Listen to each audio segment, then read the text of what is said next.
How's it going, guys? It's Mr. Lone Wolf, and today I'm going to go and do, it's not even a contract, it's a mission, this one. It's because every time I turn the game on, it keeps offering me this River Trouble mission.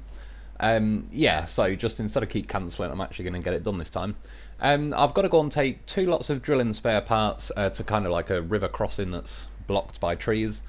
Yeah, so in theory, a bit of a simple one. I'm just at various parts. I've edited bits out, but my remote, again, down on the D-pad, is dying on me. Yeah, go down to that train yard at the bottom of... I'm on the Heartlands map. 2, yeah, drilling spare parts. They're 1 slot of cargo each. And then drive up that road, go to that river section, and then, yeah, that sort of frees up the road as you travel across to the Institute map and stuff like that. So, yeah, like I said, it's a bit of a simple mission, but one I just want to get done. If nothing else, I just want to see it offer me a different mission every time I turn the game on. So for this one, I was flicking through the trucks. I wanted something, kind of a chance to use a bit of a simpler truck. So yeah, I got this one, the Freightliner 114 SD, I believe it's called. Apologies, there's already a little glitch going on there. On this one as well, though, I put the off-road gearbox in to see how that goes, see what the difference is, if I'm keen on it or not, really. As it's like I'm going from here, just off the road, kind of down dirt tracks and then going along like the side of the fields and stuff. So yeah, it was a pretty good chance to test it out. There's, I don't know, one thing I will say, or probably 2 things really. One, I don't think this is like the strongest vehicle in the game. I actually don't think it's bad. But yeah, it's definitely, it'd be interesting to see how it behaves on something like the, I don't know, the Voron D or the Voron AE, the Voron Grad, Taiga, Dolphin, that sort of stuff. The other thing is, though, particularly with this phase, they seem to have like just coded it where, I don't know, the gearboxes just feel pretty terrible. Even there, I was like, it looked like I was about to stall, but I can't because I'm in high-low. But yeah, it wasn't too keen on it. The auto part of the gearbox felt pretty damn terrible, to be honest. Almost tipped there, kept it pinned, didn't let go of that throttle, and we just about got out of it. Yeah, sadly, that first bit that glitched as I left the garage, I got up to 4th gear by mashing L1. As soon as it got to 4th, it jumped straight back to 1st on its own. And then it kind of, yeah, it was just dawdling along. Every time I got it up into 3rd or 4th, it was jumping down. Which, like I say, I'd be interested to try a more powerful truck. But, yeah, I think it is just partly this phase. There's definitely something going on with this phase, because even when I've done like the review videos and taken stuff like one of the Wolfpack trucks, the what's it called, the Step Pike truck, they just behave completely differently on the first maps, like Michigan, Black River, and just all the various maps I do when I do the review videos. So yeah, there's definitely something extra going on here. Quick look in the interior, got a first aid kit, I'm probably going to need that.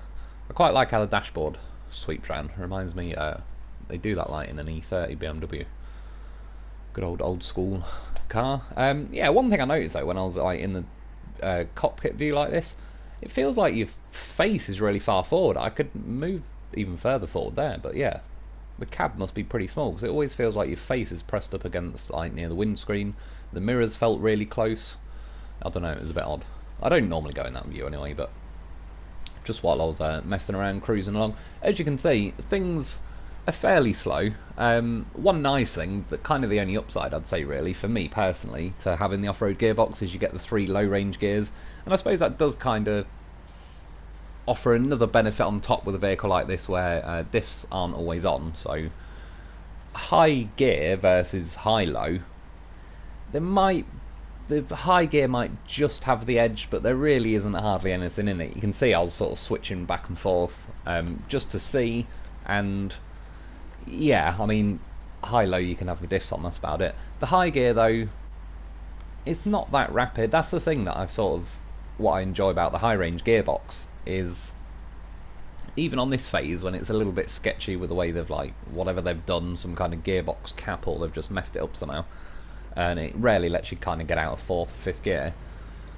But you can go into high gear pretty easily, and high gear in the high range gearbox just offers a really nice pace, whereas yeah, with the off-road gearbox it just always feels like just want a little bit more.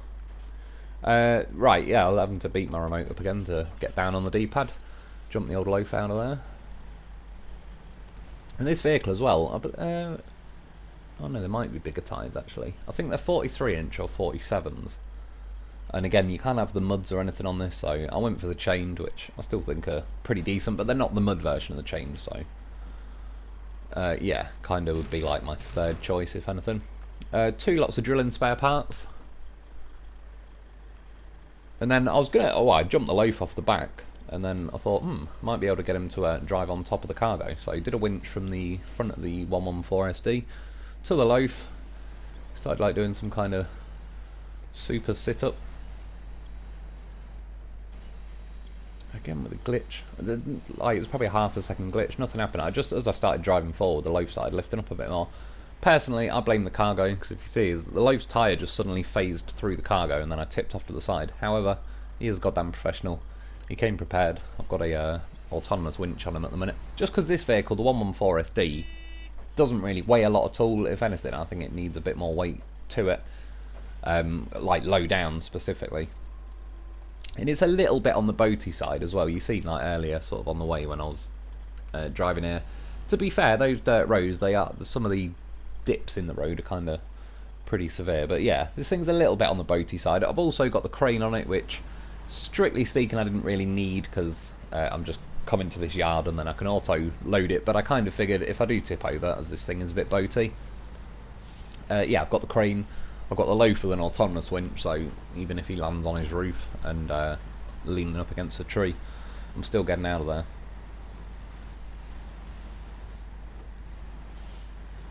And yeah, like I say, it'd be at some point, well, it's one of them where I suppose I still could redo this mission, not officially, but I was going to say just to do like a run with this truck and yeah, do like the same route with the high gear, or the high range gearbox, sorry.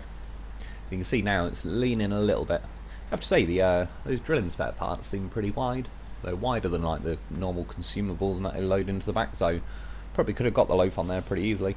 In the end, I wasn't bothered either way. I've got the crane, so I could have lifted the Lo4f on, but yeah, as I said, this thing's boaty enough as it is, so I kind of knew in the scheme of things if the Lo4f was balancing up there as well, it'd only be a matter of time before I'm tipping over.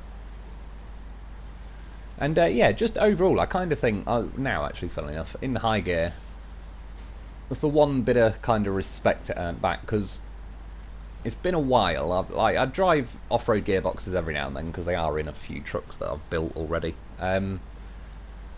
Normally, you'd bounce off trees for the most part. That one actually in high gear, in the off-road gearbox, was still able to kill the tree, so that did help a bit. It's funny though, because this vehicle doesn't feel like the strongest. It's weird as well, because when you buy it, I think it's A rated on the power to weight ratio, but again, the fact that this vehicle weighs so little, I don't know how much of that is achieved by engine power versus the fact that the vehicle just, yeah, doesn't weigh a lot.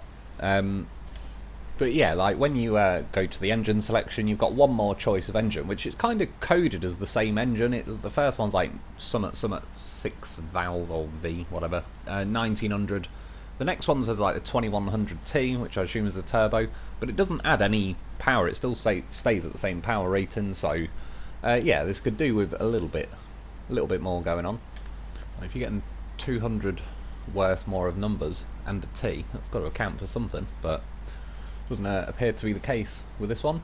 Yeah, driving along, one thing I will say with I don't know how much of it is like the off-road gearbox specifically, but for a truck that's, I don't really want to say on the weak side, there's nothing about this truck I dislike. It's just in the scheme of things compared to all the other vehicles we get, it's never really like the first choice for anything, I would say.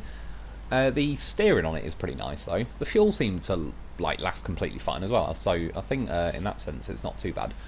But yeah, so I don't like want to hate on the vehicle, but I'll say for the most part it was kind of driving sort of slow and steady, considering how slow it was in bits that seem relatively simple, even if they're like a dirt road and they're getting a bit rough.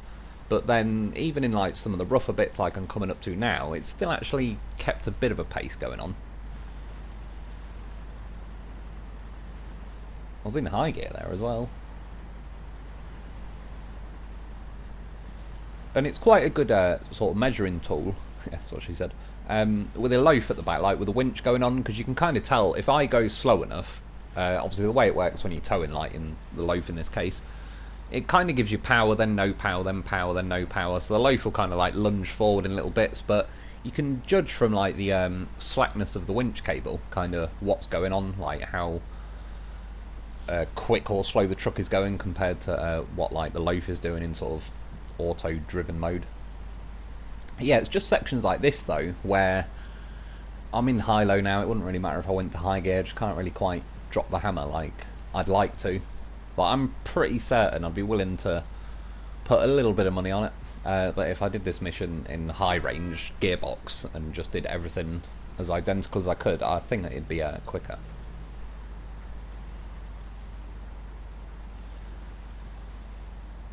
But nonetheless, we're getting there. I could have also used the grass verge at the edge, but I didn't. I was trying to be a bit authentic with it. Or well, at least give it like a fair run. See, tip in there, to be fair, it probably looked like I got on for about a 45-degree angle. And as I said as well, I've got the crane on, which probably heightened the weight on it a little bit. But yeah, just overall, there's quite a few vehicles in this game that could do with more weight being added, really. Just to make it feel a little bit more kind of like you're actually driving a truck through the dirt, not like I don't know, it's like a cardboard cutout. You look underneath, there's like Fred Flintstone feet pushing the thing along. Finally got a bit of pace going there. The old cat's turned up. Do you know what, the cat scared the crap out of me earlier. I don't know what happened. He jumped upon my chair again, so I put the recliner thing out and he was sitting on that. He was just there chilling, and then suddenly I just heard like a bump, and then he was looking up from the floor, meowing, but his back legs were still laying down, like his whole back end was not moving. I was like, started panicking for a second or two, and then he got up and he was fine. I think what had happened is he was, I don't know, because it was laying like right next to my leg. There's a goddamn loaf, goddamn horse from the not OG loaf, but that's like the original loaf that I scouted this map with. Yeah, I think he just fell off the chair, but he must have been asleep at the time, so he kind of landed half asleep, I assume, and then was still kind of laying down when he was on the floor. Thankfully, it was only like a foot drop, and he landed on like the corner of a blanket, because I've got a blanket over the chair, because he bloody loves the blanket. But yeah, then I sort of felt bad, because then he was looking at me like as if, did I just kick him off the chair? Which I categorically did not, but yeah, he panicked me for a second. I thought, oh no, is there something wrong with him? Like his whole back end's not moving, but then he was fine. Another little glitch. Apologies for that. I've deleted a load of stuff as well off this, so it should have a bit more free memory, but seems to have caught me out a few times. That's one thing I did know. I don't know if I just got lucky, but I drove over a few different dead trees lying around. This never really got caught on that, although just after this mission I did get beached on a few rocks a little bit, which again is more because of the weight. It just has no weight to like push those rocks down into the mud a bit and get some grip. Drop those two pieces off though. As you can see, all those sort of dead trees that were lying in the middle of this pathway disappear out the way, although I will say this route's a bit crap anyway. It's kind of, as you can see, at least super mud, if not getting on for death mud. When I climb over these rocks, there's two rocks that sit on like each fuel tank, and yeah, I just, like, as you can see, there's no weight, nothing gripping me into the ground or anything like that. Yeah, in the end I take the route kind of over those rocks to the left of me, or failing that I'd just go either side of this. Just they do it quite a lot in this game. The actual route you're supposed to take, they just get carried away and dial it up to OP beast mode, and yeah, it's not really worth it. So I can even tell the fact that there's no slack in the loaf winch, I can kind of tell that it's getting on for super or death mud. But yeah, anyway, like I say, I'm kind of glad I got that mission done. I've been wanting to do that one for a while, but I didn't have the drilling spare parts unlocked. What mission's come up now? Missing supplies. So it'll be offering me that mission every time now. And yeah, there's no reason in particular, but I had to jump in the old loaf. See, it's like his party trick. You think he's going to tip, but he's not. He's a goddamn horse. So yeah, there was no particular reason to this little bit of footage. I was just flying around the map, having a good old time. And then I get back here, and my down on the D-pad wasn't working again. I just wanted to turn the engine off. A nice little view. That's one thing I will say I do like with these maps. They do have good views. Yeah, down on the D-pad wasn't working, so I was trying to beat some warranty into it, but it wasn't happening. But thankfully, the loaf figured out a way around it. But yeah, anyway, that's about it for today. I hope you've enjoyed. I hope that helps. Thanks for watching. Thanks to my Patreon members. Get yourself a loaf because he's goddamn professional and he can figure that stuff out. And I'll be back soon.